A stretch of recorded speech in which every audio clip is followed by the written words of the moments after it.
First of all, thank you so much to Nick and company for inviting me to present here. And if you haven't already, please do donate to the ALS fundraiser here. You can go to pitcherlist.com/PitchCon. All right. So I have a bunch of things to talk about. We're gonna look at preparing for snake drafts. I'm usually an auction guy, so this is a little bit odd for me, but I figure I'd take a stab at it. And I wanted to go through a very visual presentation of what you might look for, how you can prepare, take a look at what's involved in each of the categories and the positions, and so on and so forth. Topics today range from some bargains, hotspots, category ADP analysis, multi-category players, and so on and so forth. If you don't know me, my name is Ariel Cohen. You can follow me on Twitter at ATCNY. Also, if you want to check what's going on in the ATC projections, follow at ATC projections for the latest updates. And as Scott mentioned, the Beat the Shift podcast. If you haven't subscribed, please do. A lot of strategy. I do that with Ruven Guy, my buddy. So please take a listen. And a bunch of stuff that I've done in the and some awards and accomplishments, bunch of writing awards. I've also run for U.S. president. Yes, that's right. That is not a joke. I was a candidate for the 2016 U.S. president. I did not win. Okay, preliminaries. So first of all, everything we're going to do today, we need to talk about a format. And none better to do than the NBC format. Why? Because it's been the golden standard for the last couple of years now. And the market data you get from it, because people are putting money on the line, there's no better league that you can actually get for looking at statistics and seeing that at who's picking who when. So we're just going to go with this format, which is a standard 15-team mixed league format, rotisserie style.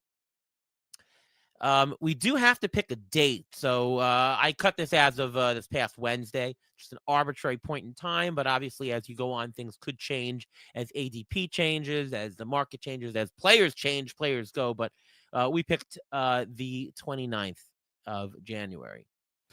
I hope this is big enough for everybody. I don't know, Scott, if you're listening, if you can make this presentation a little bit bigger. But this is the draft board. This is how it looks. We're going to color code stuff. Light blue is shortstop, dark blue is utility only, green is outfielder, and yellow is pitcher. Light yellow is relief pitcher. This is the same coding that the NFBC does by position, just to show you where things are. Blow it up a little bit here, and just to remind people how you read a snake draft board, you're going this way in the first round. You got your Ohtani, Witt, Judge. That's how things are going on average. You're going this way in the second round, this way in the third round, this way in the fourth round, and so on and so forth. Basically goes through how the ADP board is how people are being taken in the market. On average, Ohtani is going first. On average, Bobby Witt is the second player being selected, and so on and so forth. So one thing, though, today we're going to focus on, I know it's pitcher list, but we're going to focus on offense. So I'm going to gray out all of the pitchers here and focus on the offensive statistics. When doing your draft, I don't care whether you're doing draft or auction. I'm preparing a similar way when I'm valuing. I like to think in terms of auction dollars. It's not just a rank. Oh, second, third best shortstop, fourth best shortstop. It doesn't really tell you the difference between them because there might be a bigger gap between the second and third than the 10th and 11th, or vice versa. The two things that you want to come to every single draft that you do is a list of auction values. So what a dollar equivalent for what their projected statistics are, and the market value, what the average person or what people are paying for that player. Your valuation of the players, the market's valuation of the players. And we're going to marry the two and see what we can come up with in terms of how to prepare. Auction values, that's formed by taking your own projections. You can use ATC, steamers, whatever, PLV projections, whatever you want to use. Some valuation method to get how they equate to a dollar. So an SGP method, Z-score method, et cetera, et cetera. You can use an auction calculator, so on and so forth. And, oh, where'd it go? There it goes. There's the presentation again. And then market values. How do we form market values? Well, you can either do one of two things. You can either take average auction values from actual auctions. NFBC runs a bunch of auctions. You can actually take a look at what people were actually paying for them in an auction. Or you can do something called ADP dollars, average draft position dollars. It's based on the ranked ADP from drafts, but converted to a dollars. And I'll give you a couple of methods on how to do that. First is average draft position. You take it, and then you gather your rank data, and you can fit to a pricing curve. So I don't know, you can take a logarithmic curve. Here's one generated by Jeff Zimmerman, and you find out what rank. You look on the curve. It tells you what dollar amount, and that's what it is. It's a formulaic, logarithmic, y equals some kind of natural log, blah, blah, blah, blah, blah. The other way to do it is using prior year's auction data for a similar format. So going back to 2020, here's a league I played with Nick Pollock. Here were the actual bids. Acuna went for 48, and Yelich went for 47, and Trout went for 44. I love looking at the old auctions just to see, oh, you remember this year? Remember that 5 years ago was this? But there you go. But what's important here is not the names. What's important here is the actual dollar amounts. The first person was 48. The second was 47. The 20th was $30. And that gives you a curve. That gives you a sort of a pricing scheme for how to equate the top player and so on and so forth. So if you have if you have next year's data, let's say you're going to the following year and the ADP was a little bit different, Acuna, Tatis, Soto, it might be different than the previous year. You just match up the ADPs and you write over the ADP dollars. So if the first person was 48 last year, Acuna's ADP dollars is 48 this year. If Soto's ranked third now, well, take a look at what was third last year and you put it over. Very simple way. And I don't just use one auction. I'll use a couple of auctions. So I might use, if I go a couple years later, 2022 and 2023, let's take my leagues in there, take an average, and that becomes how you equate your ADP dollars. And you fit it, and that gets you something. The idea here is when you have the draft pool, and I've numbered all of them from 1 all the way to 345, that equates to the dollar amount. Let's blow it up a little bit so you can see it. There you go. The first round, the top draft spot, I'm saying, is an auction equivalent of $52. The second spot, about 48, and so on and so forth. At the end of the first round, that player is worth $35. The end of the second round, that player is worth $28, and so on and so forth. And you do this for every single player in your auction, and that gives you the auction equivalent. I do this because when I'm trying to find what's called a bargain, I take my draft board and I overlay my given price and the market price, and I subtract. If I get a red box here, I'll just remove the names for a second. The red boxes here means there's a market overpay. I value the players at X, but the market is paying more according to my auction equivalent. The blue will be cold, will be undervalued, so I'm getting a bargain. The darker the blue, the stronger the bargain. The darker the red, the stronger the overpay. Now you notice that it's not interspersed all over the place. There's a pattern. The top couple of rounds are almost all red or white or neutral to overpay. And that's because you're forced into taking something. You have to take a first rounder in the first round. You have to take a second rounder in the second round. In the middle, though, after we just extracted some values, players do go for a bargain. Oh, even though it's a 13th round equivalent, they really are quite better than that. They're actually closer to some player up, right? In theory, in an auction, you don't have to get first round, second round, third round players. You can get guys in the middle who are worth more than their value slot. So in general, you'll see the pattern of cold in the middle. And then what happens in the very end on the bottom, you'll see blues, reds, whites, all interspersed. And that's because the market really diverges from what my values would say. At the top, yeah, you can have a slightly different ranking. I mean, you can rank Bobby Witt 1, 2, 4. Nobody's ranking Bobby Witt 10th, right? It's all there. Aaron Judge is not being ranked 10th. He's being ranked 1, 2, 3, 4, maybe 5, right? But you get a bigger difference of opinion all the way down. For your 340th player, I might value them as a $4 player. The market might value them as a -5. Nobody's picking them. That's why you're going to get more of a differentiation in the bottom.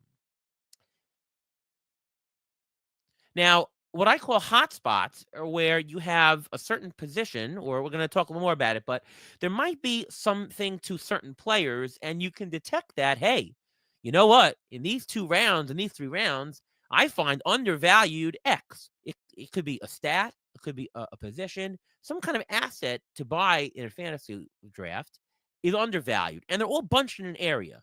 That's what's called a hotspot. A hotspot is a group of players who are similarly valued by the market. Each player is a potential bargain, and they're all the same position or all the same statistic. The reason why hotspots work is because, let's say, for example, you thought a player, the ATC projections picked player A and said they're worth $10. ADP dollars, the market says it's $10. You agree. Now, if the ADP dollars is truly an average price, meaning sometimes the market goes over 10, sometimes the market goes under 10, what is the probability of purchasing a player bargain for that player?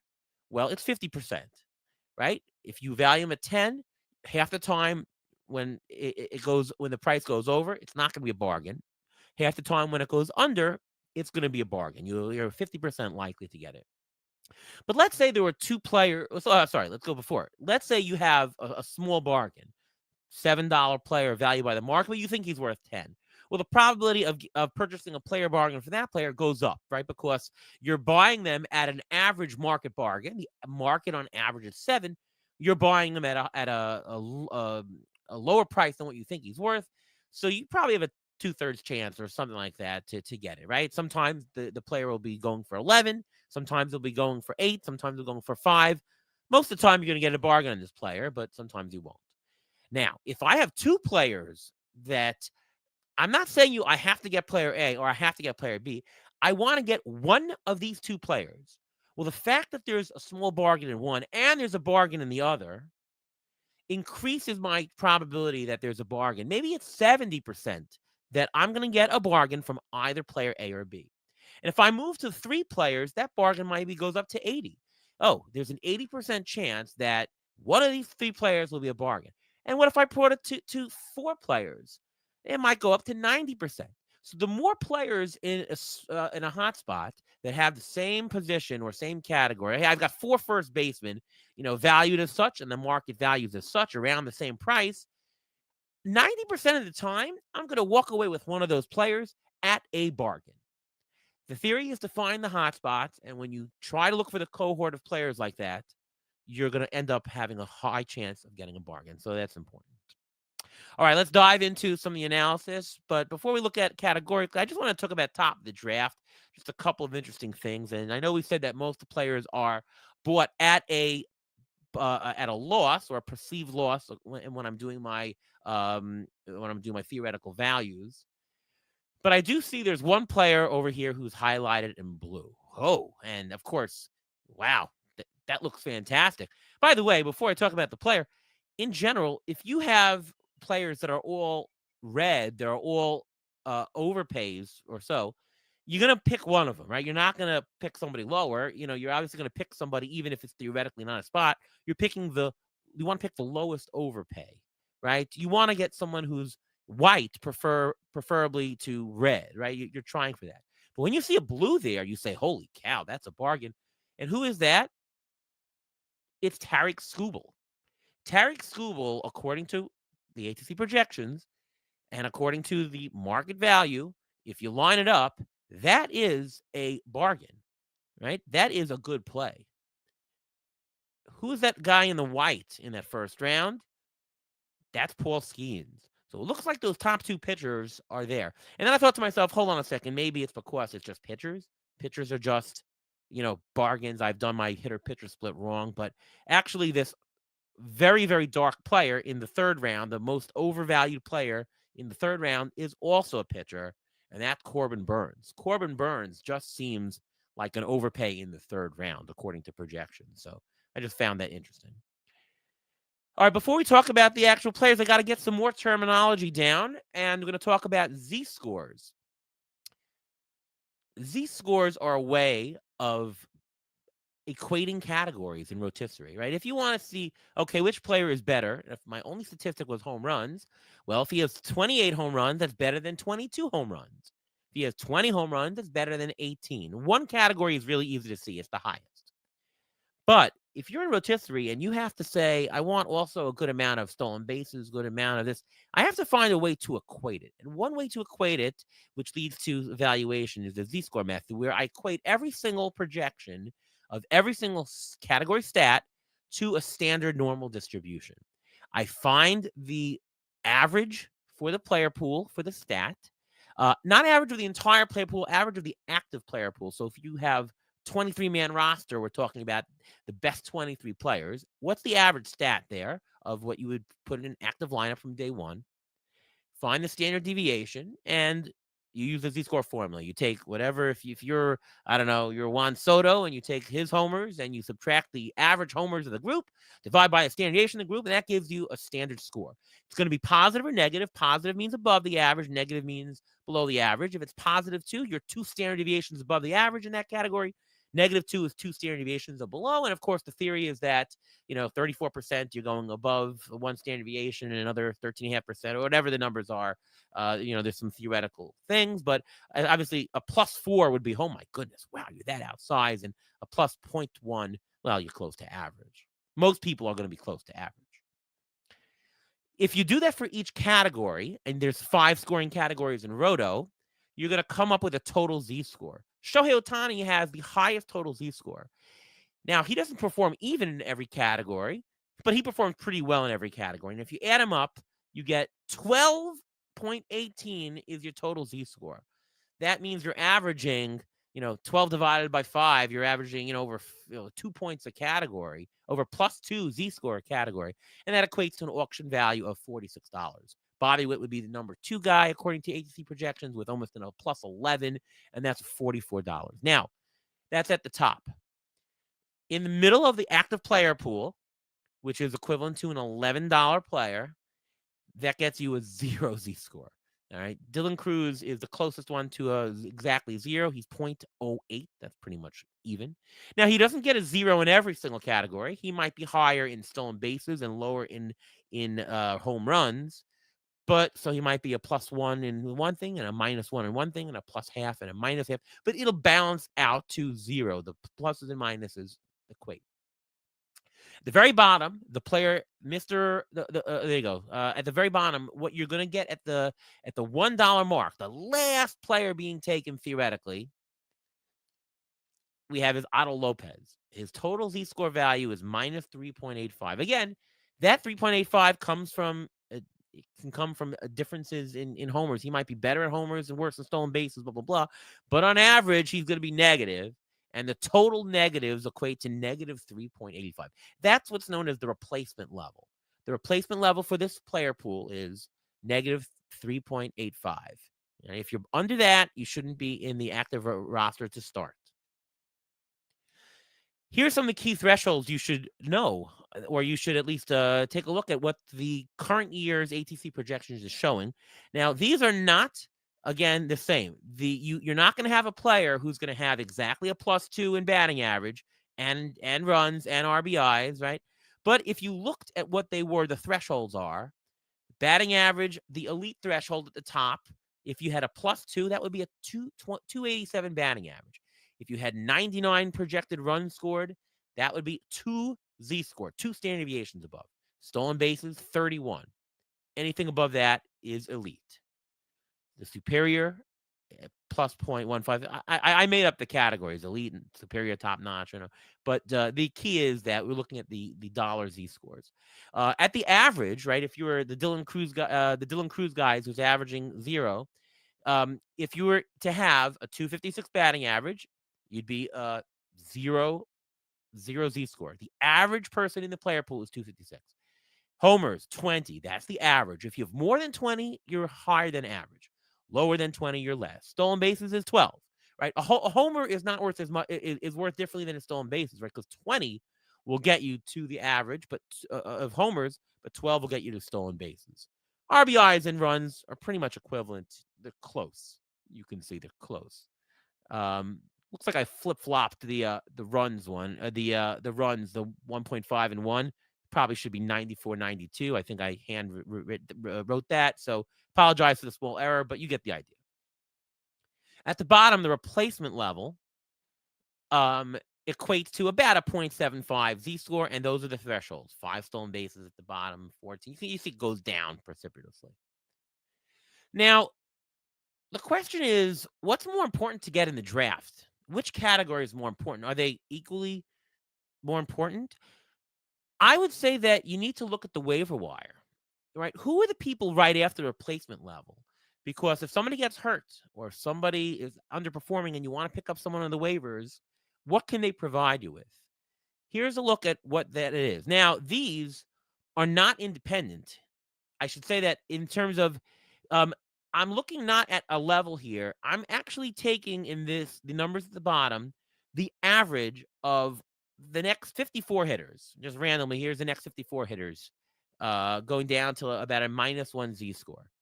So the next 54 hitters, the batting average equates to 245. The runs, the average player on the wire is going to projected for 47 runs. What I notice here is that the stolen base total, the replacement level, is actually worse than the average of the player pool, meaning you can find some stolen bases, not a lot, right? But you can find some stolen bases on the waiver wire. Batting average can also be found. You can find guys who hit above 245. Half of them will, right? What you can't find is the other categories: homers, RBIs, especially RBIs and runs. The average z-score for runs is a -1.59. That's very much lower than the 0.75 level. Okay? You can't find guys who score. You can't find guys who hit for power. Much harder on the wire. So if I was telling you what should you absolutely focus on to drop more than the others, it's going to be those 3 categories in the middle. Because on the waiver wire, you can find this. And I only know this because I did an analysis and looked at the player pool. It changes every year. In some years, you might not be able to find stolen bases. This year, projected basis, you can. What I'm going to do for the next couple of slides, or the next bunch of slides, I'd say the duration of everything, is I'm trying to come up and take a look at what players will help us with our individual categories. And when I say help us, they've got to perform better than the average, right? I don't want to just look for average players. And I don't want to just look for above average players. I want to look out for players who can actually meaningfully do something, so that when I come to the bottom of the draft, I don't have to worry because I'm going to end up above average in the end because I've picked excellent players. So I'm using that threshold. 0.75 z-score is the threshold I'm going to use. So I'm going to look at players who can amass 267 batting average or a 79 RBIs or 25 homers, etc. And let's see where they're found, how many of them, what positions they are. We're going to learn about the player pool visually using this threshold. Here we go with our category ADP analysis. Batting average. Okay, here's where the player looks. I don't know if you can see it, guys. I'm sorry that I apologize. It's a little bit small here. We're going to zoom in, though, in each segment, so you'll get a little bit of a rundown. But just the overall take of here, what I noticed is that all positions are fairly represented. So it's not like, oh, my God, you got to get batting average from your second baseman or you got to get batting average from your first baseman. It's pretty fairly represented. You can find some batting average no matter what position you go. That's helpful, right? It means you don't have to press any one position for batting average. Other than catcher, there's only 3 guys who meet the threshold: William Contreras, Yanier Diaz, and Gabriel Moreno. Moreno is helpful if you need a catcher and you're low in batting average. That's helpful to know about. There are some mid to late options. Not every category you'll see is going to have options, but there are batting average people in the middle of the draft. And there are a few handy late options in the end, right there, which we'll talk about. Let's look at the top of the draft. The top of the draft is chock full of batting average. Pretty much every single hitter will qualify for this 267 threshold, for this 0.75 z-score, other than the following players: Ellie De La Cruz, Corbin Carroll, Lindor, Chisholm, Austin Riley, Matt Olson, and O'Neal Cruz. Now, some of them just miss, right? Austin Riley at 266. Yeah, that's below 267, but it's close, right? I wouldn't shy away from him because of this analysis. However, there are a few players that are minus. Ellie De La Cruz, Jazz Chisholm, Matt Olson, O'Neal Cruz. Looks like the Cruzes are negative. But the problem with picking those guys, we know Ellie De La Cruz is awesome at stolen bases. We know Jazz Chisholm is too. But if you do take a guy like that, you're starting not just at average, you're starting at a minus. So what? Who cares? Well, the problem is, since all the other hitters qualify and meet the threshold, the other teams are taking players who have a high batting average, but you're not. They're starting at plus 0.75 or higher. You're starting at minus. You're going to have to find batting average later to make it up. So, just not telling you not to draft Ellie De La Cruz or Jazz Chisholm, but caution, because now you're going to have struggles with categories, or you're going to have to think harder on categories, which you can do, and we're going to help you through it, but it requires more attention. Rounds 5 to 7, devoid of batting average. Why is that? Well, it's a couple more pitchers there. Question, maybe. Obviously, you have to take pitchers at some point. Is it time to take a pitcher in the 5th to 7th round? Probably. At least in terms of batting average, you should. Let's look at the early middle rounds, and we do find some players in rounds 8 through 11. Vinny Pasquantino, Luis Garcia Jr. of the Nationals, Bo Bichette is there, Stephen Kwan, Luis Renifo, Xavier Edwards. Those are some players who can help you in the early middle rounds. If you start out with a deficiency, pencil these guys in as possible. Whoa, okay, I can get back on track with these guys. Your mid to late options, Alec Boehm, Luis Arias, Nico Horner. We mentioned Gabriel Moreno, Yandy Diaz, Lourdes Gurriel, Alec Burleson, Jung Ho Lee, and Brendan Donovan. Just a word about Luis Arias. He is super awesome. His projected batting average is 309. That's worse than last year, right? 309. What an amazing that's an expectation. Like, he might go 340, but his average is that high. He's incredible. A plus 3.65. Can you imagine somewhere, you don't have to pay premium dollars for him. You imagine getting him in the 13th round and he starts you off 3.6 above average. You know, you could get an average player for the next two, and you're still above average for the player pool. It's crazy. So he is the one-stop fix-all shop of guys. Got to be aware of what your batting average. That's why when you're doing a draft, be aware of where your categories are. How bad are you in each category? And if you are there, Arias, who's actually being at a discount, he will take it. The late options, there are a few. Hai-Sung Kim, Otto Lopez, Jacob Wilson. Notably, they're all middle infielders who do this. Jacob Wilson was the guy who stood out when I was doing projections. And, you know, I don't actually say, oh, I like these players. Let's see what the projections are. I find these players by doing the projections and then learning about them. And I said, wow, Jacob Wilson, 282. That I think is a top 10 or 15 player for batting average in the whole pool. And he's going in the 23rd round. So if you're down to the bottom and you think you're okay in other categories, but you're a little light on batting average, that's an interesting player.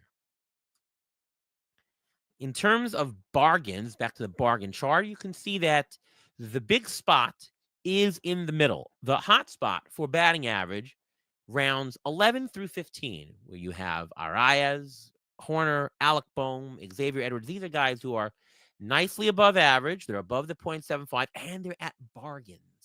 They're cost effective for you. So think about them. I'm in the middle of a NFBC DC, and I've got Xavier Edwards and Alec Boehm, I think, in those rounds also. And that really took care of my average pretty quickly. Let's talk about runs, the runs category. This is a chart, before we talk about the runs, runs are really important. They're so important that it's worth mentioning how important they are. There's a chart from Rob DiPietro that he put out last year, and this shows the correlation. The top one is the correlation of the category with the at-bat. So you're getting playing time. What are what fantasy category is the most equivalent? And then on the bottom, the correlation between the statistics and the overall points, like getting getting that many points in the league. And he has the various formats. This is 2023 data. Hey, in the main event, you've got an 86% correlation with being a top runs guy with being a top league guy. If you want to know who wins leagues, and you said, Ariel, I'm gonna blindfold you, or not blindfold you. I'm gonna let you see. I'm gonna see one category. I'm gonna tell you how teams are doing in one category, and you can tell me how good teams are doing in the actual overall pinning points. I will say, okay, the category I want is runs, because runs will show you it'll be the highest correlate. It'll give you the best indication. So you want runs. You want runs. By the way, historically, it's no different. You can go back a couple of years. It's the same. I'll tell you, I'm doing this for a number of years now. I've not seen a year yet, not yet, where runs isn't the number one correlated category. I will bank runs, runs, runs, runs. Let's take a look at where they're distributed. A little bit different than the batting average. So it's important to know the shape of it. And we're doing this visually by flushing out anybody who has less than 0.75 Z-score, and it comes to about 80 runs for this year. Again, we don't find a disparity in positions. Some years we do, where wow, there's a lot of runs in first base, or there's not a lot of runs in the outfield, and that might make you want to do things differently. But we don't really find that disparity, other than catcher. The only catcher who has 80 runs projected is William Contreras. And by the way, it's already William Contreras for runs and batting average. No wonder why the dude is in the second round. He is a catcher, which is one of the worst position offensively, right, in fantasy. And he gets all these statistics. So he's great. We do also notice that there's nothing past round 13. That means you have to get your runs early. If you don't have your runs locked down by round 13, you can't make it up. And we saw on the waiver wire, you can't make it up on the waiver wire. I would push this category probably more than any offensive category. You don't need to get that monster stolen base guy in the middle. You need to get the monster runs guy. That's my advice here. Let's go through it. The top of the draft, the first 3 rounds, all hitters qualify other than Jackson Merrill, Manny Machado, O'Neill Cruz. Now, Merrill and Machado at 79 versus 80 threshold, I'm not worried. Like, that's pretty close. O'Neill Cruz, it's 0.44. It's good. It's not thrilling. It's only 4 away from the threshold. I don't think this is a reason not to draft any of these 3 players. So I think we're solid with runs with pretty much anybody who you're going to draft in the first round that's a hitter. So in the first round, I'm not worried about runs. Like, when I'm picking a player, runs, oh my God, this guy's going to score 100 runs. That's not on my mind, because I know that you're going to get a good boost from literally anybody, is what I'm telling you. It's going to be important later, but not in the first 3 rounds.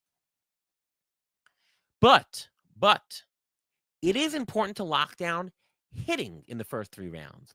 If you do get a pitcher and you do go the Tarek Skubal route, just know that you're not drafting a hitter, but everybody else is getting that hitter with the gigantic runs.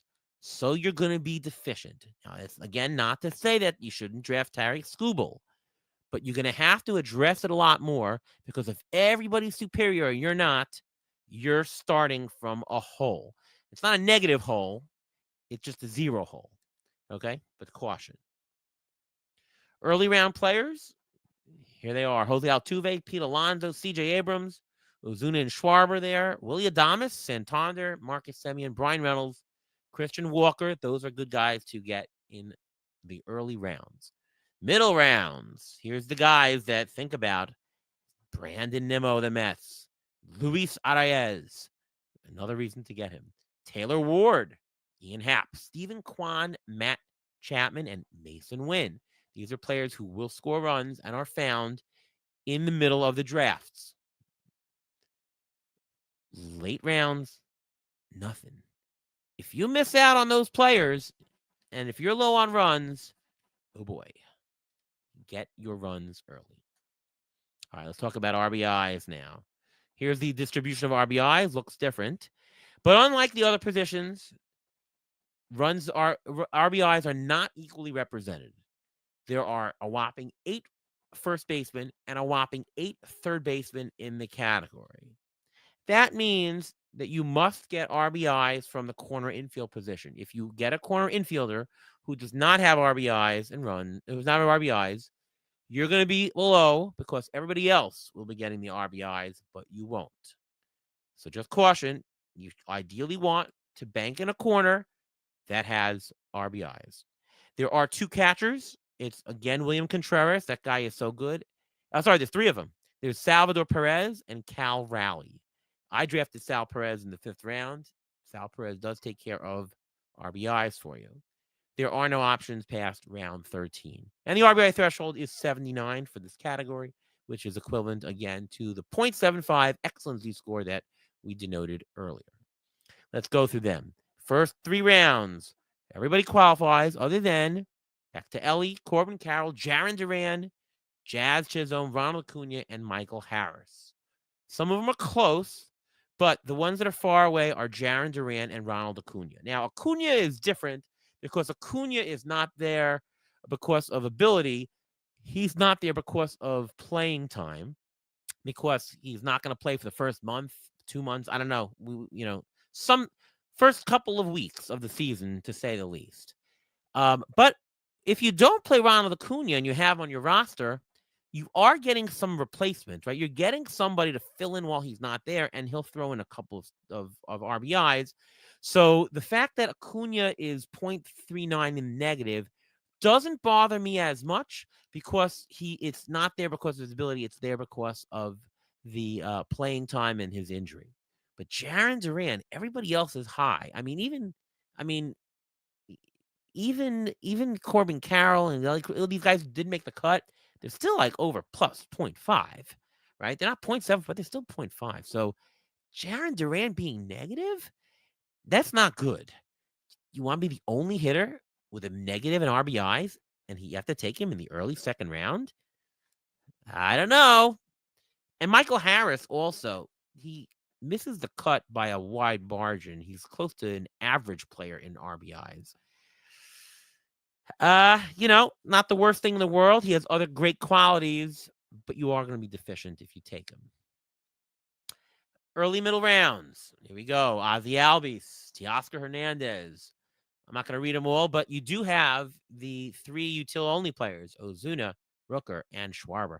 Want to switch for a second to our bargains view of this. Pete Alonso is overpay, but Ozuna, Rooker, Sal Perez, Schwarber, even Josh Naylor, Santander, these are some bargains. There's a nice hot spot right there in the 5th round. If you want RBIs at a discounted, and I know it's because they're utility only, but if you can get some position flexibility, if you can get a Willie Castro or the like at the bottom, these guys are super underpriced and they're giving you those guys. And since there's 4 of them there, if you wanted to pencil in 5th round, get one of these guys, you'll probably get them. Okay. Again, it's an average draft position. You might get him in the 6th round, right? There's another hot spot. Right, there we go. And the Christian Walker, Vinny Pasquantino, Josh Naylor. Again, if you wanted to pencil in, all right, I don't want those util-only guys. I'll take one of those other guys, Walker, Naylor, Santander, and Vinny P. Vinny P, by the way, Vinny Pasquantino was on the Beat the Shift podcast back in our 100th episode. So we're fans of him. Now, just because he was on the show doesn't mean that you have to buy him in your auction. At least it doesn't mean that I have to buy in my auction. But it's always nice when you do, so that you can say, see that guy? Spoke to him. And that was a great show, by the way. Check it out. The best thing about that interview was, I asked him, I said, hey, dude, and this is before the shift. Why don't you bunt, dude? Just bunt. Like, they're overshifting you.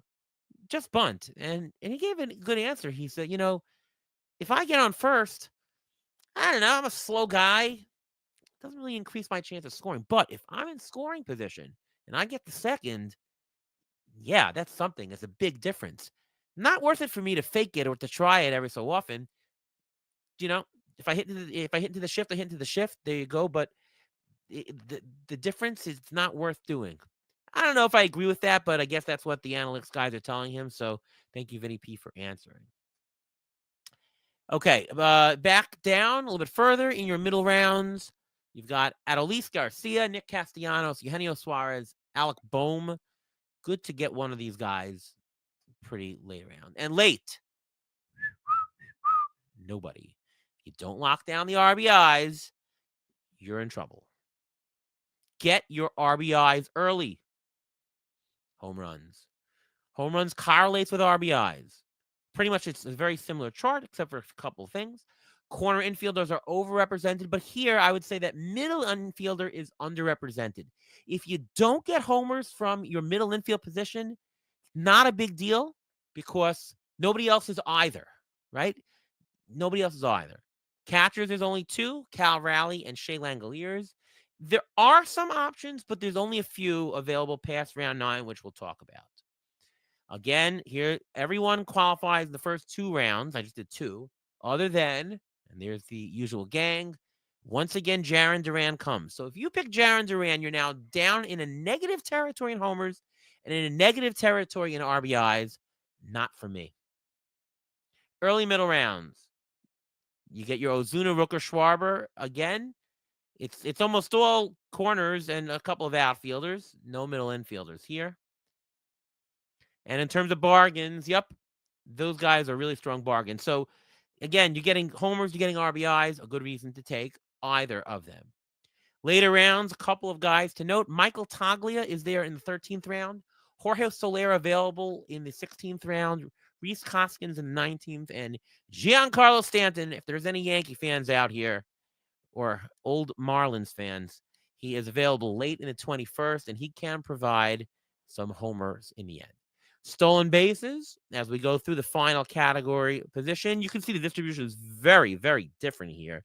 All over the map, there are options all over the place, and they're not represented equally.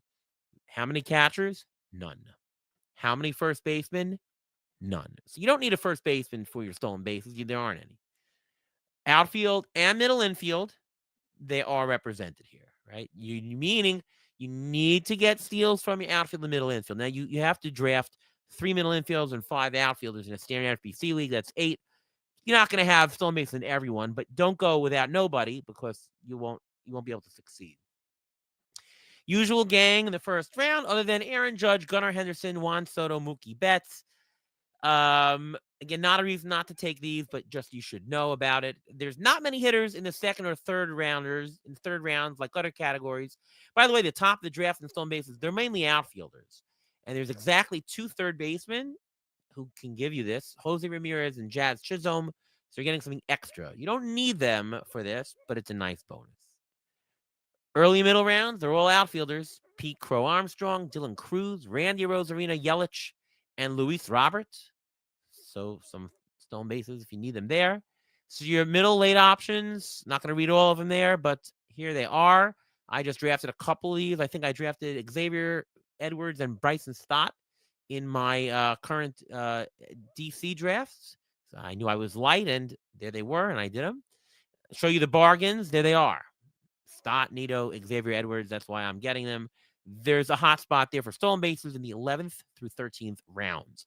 I would pencil in, I might want a stolen base guy there because I might not get all these guys. I'm not going to get Thomas and Jimenez and Parker Jimenez. But if I want to get one, and I know that they're discounted, right, because they're all blue here, you can get them. Late rounds, a few options. Tyler Fitzgerald, Trevor Story. Trevor Story, if he stays healthy, of course. I don't believe it. Garrett Mitchell, Ha-Sung Kim, not Hai-Sung Kim, Ha-Sung Kim, Jose Caballero, and Jacob Young in the 21st round. So there are some good late round options. Multi-category players, recap the last couple of things. Hitters appearing in all 5 categories, so they're on every board, and it's pretty much the first round guys. Shohei Ohtani, Bobby Witt, Jose Ramirez. You got Kyle Tucker, Fernando Tatis Jr., and Julio Rodriguez. Those are guys who are truly 5 tool categories. Start your draft with one, I would. Hitters appearing in 4 or 5 categories, but for stolen bases, and there's the list from Aaron Judge all the way down to Rafael Devers. Rafael Devers in the 3rd round. He has 4 out of 5 categories, the other one not being stolen bases, which are more available on the wire. Rafael Devers, not bad. Good one here. Other guys appearing in 4 or 5 categories, but not for homers. Francisco Lindor um, just misses the batting average, and Jackson Chourio just misses the homers. These aren't deficiencies. These are just didn't pass the excellent threshold. But these are great players. 3 out of 5 categories the first couple of rounds. Freeman, William Contreras, Trey Turner, Jarren Duran, Jackson Merrill, Ronald Acuna, Riley Seager, and Pete Alonso. But how about in the 5th round or later, Ozuna, Schwarber, Willy Adames, and Santander? Now, I have Willy Adames here, but I don't remember Willy Adames appearing before, and that's because he literally missed a couple of thresholds by millimeters. Like his threshold he went was like 0.74. I know the threshold I took earlier was 0.75. The Z-score is 0.74. So I'm including him here because he's pretty good and pretty much gets you 3 out of 5. If you want a late guy who gets everything, Willy Adames is interesting. Let's do a little bit of position hotspot analysis. Well, we looked at it by category. A very quick look at position, where the hotspots are. Catchers. There is a hotspot, 13th to 16th rounds. That is where I find the most. And I'm just zooming in here so that you can see it. Moreno, Wells, Kyber Ruiz, Ryan Jeffers. These are catchers.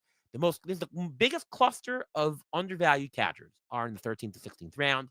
You might have had your first catcher already, plan to get a number 2 over there. Corner infield, there is a hot spot in the 7th to 9th rounds. You got your Walker, Josh Naylor, and Vinny Pasquantino. There is 2 mini hot spots in the 13th to 18th rounds. You've got Alec Bohm, Yandy Diaz, Luis Arias. You also have down low, you've got Colt Keith, Max Muncy, Michael Busch, and Nate Lowe. So you can pick up a corner infielder, pencil it in to get something down below.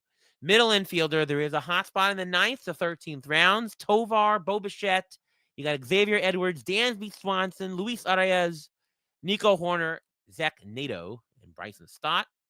And there is a hot spot of middle infielders in the 15th through 17th rounds.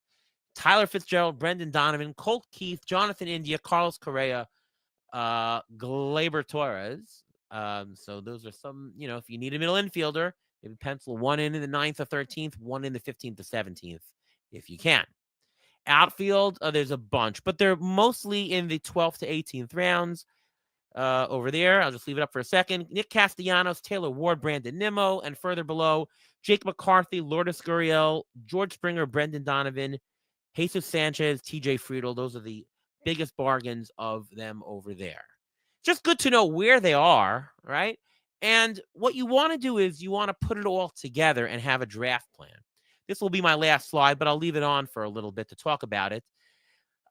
What you want to do is take all the information we've done so far in terms of the categories, in terms of the positions, so where they're underpriced, where the values and stats are found. Ultimately, it's about values, but you want to know, since you have to pick players by position. You have to have one of every position, but you have to get the category. So it's important to know where they are and how many of them on which categories are overpriced. And so I put them there. So I like to put stars on where they're found. And if there's a hot spot, maybe a bold H on where they are. First, second, third round, you can find all the categories.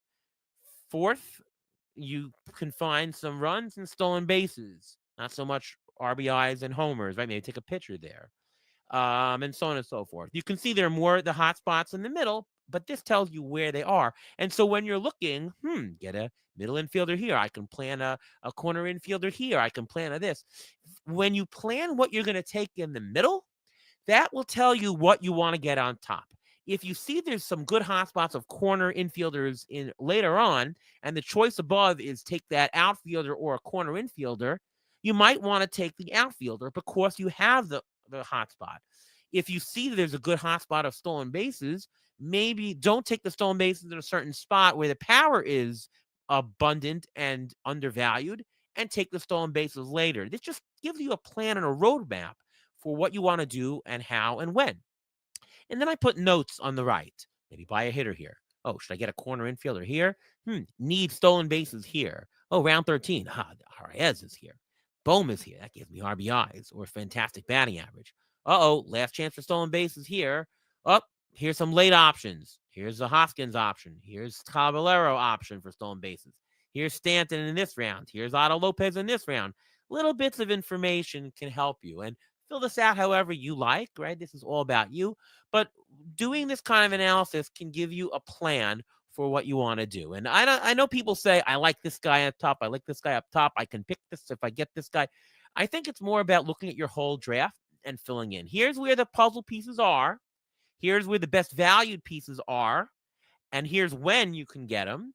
So you can know what you should spend on more up top so that you know which is cheaper early. What is perceived to be cheaper later on can tell you what is more expensive up top. That I know they're all expensive, but let's get this stat because there's less of them in the bottom.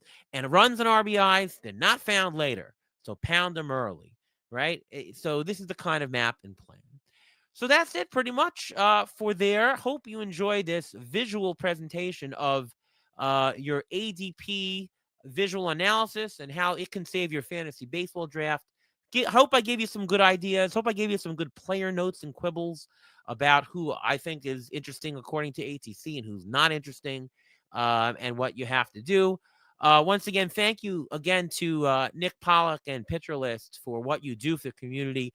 Again, if you enjoyed this presentation, if you're enjoying this whole weekend, which is unbelievable, 4 days of this much programming of just top-notch people from all over the fantasy industry, please donate. I know we've met the threshold of $10,000, but that doesn't mean that we have to stop here. Please go on pitcherlist.com/PitchCon and donate and give to ALS. I personally do have some relatives who have had it. This kind of research would be great. And yeah, I mean, it's a great cause. And, we all know people also who have that. And yeah, so please donate, be generous. I try to give multiple times in the year to an ALS cause. So please do yourself.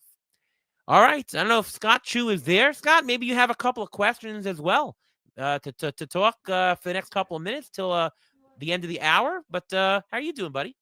Oh, not too bad, man. I just spent some time listening to you.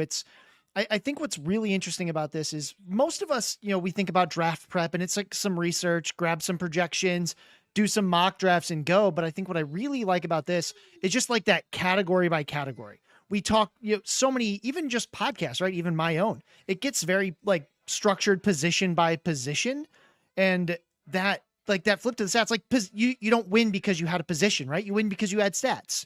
Right. You win your league because you have the most stats. So it sounds very oversimplified to say like, well, duh, look at the stats. But so many times we don't. And so just knowing how to attack each stat, not just the position, but the stat, and then also knowing, what I loved was seeing like, hey, when can I get surplus of this? Right? When do I have to do that? And so much of that conversation historically has always been on home runs and stolen bases. And to see that correlation, it's not those, right? Like those are important, obviously, but it's so big to just see like, oh man, runs scored, right? And it makes sense why you can't get it later, right? Guys with premium lineup spots aren't available late, right? And if they are, they're on teams that don't score runs. Like that's, oh yeah, I mean it's about playing time, right? And 40%, if you're playing Roto, 40% of your offensive categories are runs and RBIs. If you're only focusing on homers and stolen bases, you're missing 40% of it. And remember, it's about playing time. And the guys who are going in the early rounds are getting the guaranteed playing time. When you're in a 15-team league, by the end, you're getting a couple of them that are platoons. You're getting a couple of them that are not regular. They're not going to amass those high runs and RBI totals because they're just not around to get in the playing time, right? Or they're injured, or we don't know their situation, right? So, it's something that comes. And by the way, this kind of analysis you do every single year. I did it 3 years ago, and the player pool has dramatically changed, right? Stolen bases were very different. But that's why you got to look at the numbers. You got to look at where you are in the year and look at what things are valued. And then you can really ultimately plan your draft most properly. Oh, for sure. And just knowing, by having been in a lot of drafts, certain stats I think are overvalued in the draft room compared to the correlation to winning, right? Again, Yeah. something you talked about. We don't talk about runs as much as we talk about home runs and stolen bases, probably because they're not quite as sexy. Like it's just someone else did something and you were able to come home. But it's Yeah. it's just massively valuable. Ariel, we did get one question from Sweet. the chat. It's from Sean, and he's asking if, based on this, on this research that you do every single year, are you fully fading pitching in the first 3 or 4 rounds? Oh, absolutely. Absolutely. For a number of reasons. But yeah, you need to lock down these runs and RBIs and batting average and all these things. If you don't, and you take a pitcher, you're at a hole to start, right? You're taking a pitcher that's great, but you're at a hole. Everybody else is getting these lockdown things that are sometimes not found later, right? Yeah, it is one of the reasons. Now, there's also the reason because the pitchers are more volatile, and we have all that notion. But yeah, this kind of analysis does contribute to that and shows that you want to lock down those things. You got to grab them early, otherwise they're just not present. And if you're not taking a pitcher now, I showed somewhere in the middle, like there was no batting average guys 5th or 7th round. There's a pocket somewhere where you might be able to double up on pitchers, and it might be better to get 2 1A type pitchers rather than get that 1 ace, because it's not that it's a bad buy, but to get Scooble. Scooble might be a great buy in that spot, but it's opportunity cost. You're missing out on those other categories. So if you're in an auction, no problem in getting Scooble or taking that high priced pitcher, because you can distribute the pitching differently. But in a draft, when you're using your first round pick on pitching and you're not getting that offense, you can't do anything about it. You skipped over it, right? You can distribute your hitting and pitching as you want in an auction. You can't do that in a draft. So I'm far less likely to pick Skeen, Scooble, Wheeler, any one of those in a draft than I am in an auction. Well, and that's so interesting, Ariel, because you are an auction guy, right? Like I've listened to you Yeah. talk about auctions a lot, and that's a really important thing. You cannot get every player you want in a draft, right? There are No. pockets where you get to pick one, right? That's not the case in the auction. In the auction, if you want them all, you can do it. It might make your roster real messy, and it might be very difficult. You might have a very boring next hour while you wait for mid-price guys to go, Yeah. but you can You get could them do it all, if you want it, right? if you thought it was In the good. draft, you cannot get uh, Right. you know, you can't get you can't get Otani and Witt. It is not possible. Like It's that game will theory. not happen. Yeah, so it's game theory, right? It's a game. Okay, this player is great, but I can only take one. There's opportunity cost here. It's picking Scooble or Skeens. It's not about taking those players. It's about not taking whoever's there. And you got to evaluate whether that makes sense. And I don't think it does in 2025 environment.